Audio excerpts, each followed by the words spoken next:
이번에 또 캐리 목사님을 통해서 굉장히 의미 있는 그 메시지를 들어보겠습니다. 요즘에 어떤 우리에게 그 어떤 방향을 바꾸어주고 교훈을 주는 귀한 말씀이 될 것입니다. 저는 매일 꿈을 꾸거나 그런 사람이 아닙니다. 우리가 꿈을 꾸지만 물론 기억 못하는 것도 있겠지요. 제가 꿈에서 교회 사무실에 있었는데 어떤 사람이 나타났습니다. 자기 팔에 가방을 끼고 있었고 변호사와 같았습니다. 제게 말하기를 저는 당신에게 100만 달러를 기부할 수 있도록 권한을 받았습니다 했지요. 저는 정말 좋습니다. 그런데 먼저 교회에 공지하겠습니다 했습니다. 그는 몇 년 전에 당신이 나의 아들을 그의 형제들에게 회복시켰기 때문입니다. 꿈에서 대화를 하면서 제가 생각한 것이 뭐였냐면 당신의 아들이 누구인지 모르고 제가 많은 사람들에게 사역을 했기 때문에 아마 제가 사역했지만 말씀에 따라 제가 받는 게 적절한지 모르겠습니다 라고 했지요. 그는 여전히 기부하고 싶다라고 했습니다. 그러면서 먼저 당신 교회가 이 중대한 선물을 감당할 수 있는지 먼저 회개 감사를 해야 합니다 라고 말했습니다. 제가 꿈에서 깨고 이제 환상으로 들어갔습니다. 이런 일은 처음입니다. 환상에서 그는 저에게 내일 제 사무실로 오세요. 그리고 함께 준비하겠습니다. 말했습니다. 제가 서류를 챙겨서 회계정보와 설교 노트도 챙겨서 찾아갔습니다. 앞에 문지기가 있었는데 그가 당신을 기다리고 있습니다. 라고 했고 저는 제가 서류를 챙겨왔고 설교 노트도 가져왔다고 했지요. 그가 여기 놔두고 가세요. 이건 필요 없습니다. 라고 했고요. 제가 영으로 느끼기에 바늘구멍이 왔다는 것을 깨달았습니다.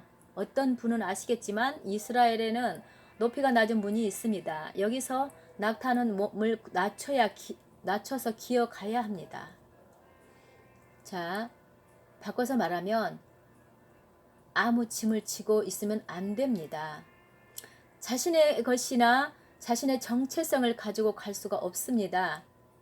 네가 여기 오는 것은 너의 사역으로나 네가 했던 어떤 것으로 오는 것이 아니다. 여기 아무것도 걸치지 않은 채로 마음을 열고 오는 것이다 했습니다. 제가 들어가니까 대궐처럼 으리으리한 곳이었습니다. 그가 유리를 통해 밖을 보고 있었고 돌아보았습니다. 저를. 어제 물었던 질문에 대해서 아직 답을 하지 않았어요. 이 선물로 무엇을 할 거예요? 라고 물었습니다. 저는 건물빚도 갚고 선교사들에게 헌금도 할 것입니다 하고 굉장히 후하게 말했다고 생각을 했습니다. 그런데 그분이 제 말 끝에 찡그리는 것을 알 수 있었습니다. 그 순간 지금 하는 이야기가 돈 이야기가 아니란 것을 알았습니다. 우리가 영광에 대해서 이야기하고 있다는 것을 깨달았습니다. 제가 울기 시작했습니다. 주님께서는 미소를 지으면서 말씀하셨어요. 그래, 맞다. 그리고 영으로 말씀하시기를 네 교회만을 이야기하는 것이 아니다. 이것은 나의 아들을 위한 것이다. 내 교회만 이야기한 것이 아니라고 말씀하시죠. 지금 시편 1편 8절에 따르면 그의 유업이 열방이라고 합니다. 주님께서 내가 말하기를 네가 나의 아들을 나의 형제들에게 회복시키는 것을 도왔다고 하지 않았느냐라고 하셨어요. 그때 저는 주님께서 유대인 공동체를 말하는 것을 알게 되었습니다. 마태복음 25장 40절 여기서 나오는 형제라는 말은 문자 그대로 자궁에서 나왔다라는 말이랍니다. 히브리 말로. 그 말은 물리적으로 유대인들을 뜻하는 것입니다. 자, 캐리 목사님이 말씀하십니다. 제가 깨달은 것은 영광이 오고 있다는 것과 우리가 기도하고 믿은 것은 나를 위한 것이 아니라는 것입니다. 주님께서는 순간적인 갑옷, 히브리어는 영광이 임하지만 충만함으로 임하는 것은 나의 형제들이 올 때이다라고 말씀하셨습니다. 저는 이방인으로서 접목되었습니다.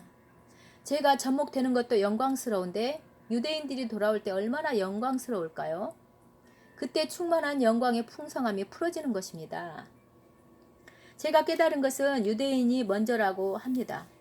전 세계가 우리가 영광을 기다리는데 하나님의 무거운 영광 안에서 모든 사람들이 하나님을 알게 되는 것인데 작은 자부터 큰 자까지 우리가 누구를 설득하는 것이 아니라 임재의 본질 안에서 알게 된다는 것입니다. 자, 이사야서 6장에서 이사야가 주께서 높이 들리신 보호자를 봤습니다.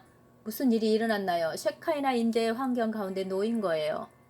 그런데 주께서 스스로 그에게 덮개가 되십니다.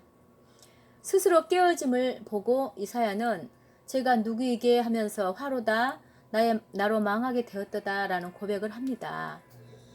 그리고 하나님께서 그에게 과제를 주고 보내시죠. 그 순간 제가 깨달은 것은 주님의 영광의 열망을 바다와 같이 덮임 받는 것은 하나님의 무거운 임재로 인해서 사람들이 환상을 보고 꿈을 꾸고 여호와 하나님을 스스로 경험하고 그리고 주께 돌아오게 되는 것입니다. 한순간의 말이죠. 우리는 접붙임으로 다른 나라들도 더 큰 영광을 경험하게 될 것입니다. 우리는 지금도 좋습니다. 우리가 임재를 누리고 있지요. 그런데 언약의 사람들인 유대인들, 할례 받은 자들이 돌아온다면 어떤 무거운 영광이 있을지 생각해 보십시오. 그렇다면 다른 열방의 그 풍성한 영광 가운데 다른 열방도 더 누리게 될 것입니다.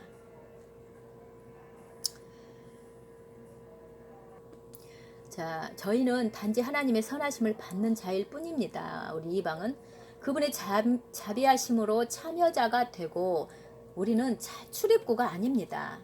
다른 부흥들은 넓이와 폭이 있었지만 이번에는 우리가 한 번도 보지 못한 깊이가 있을 것입니다.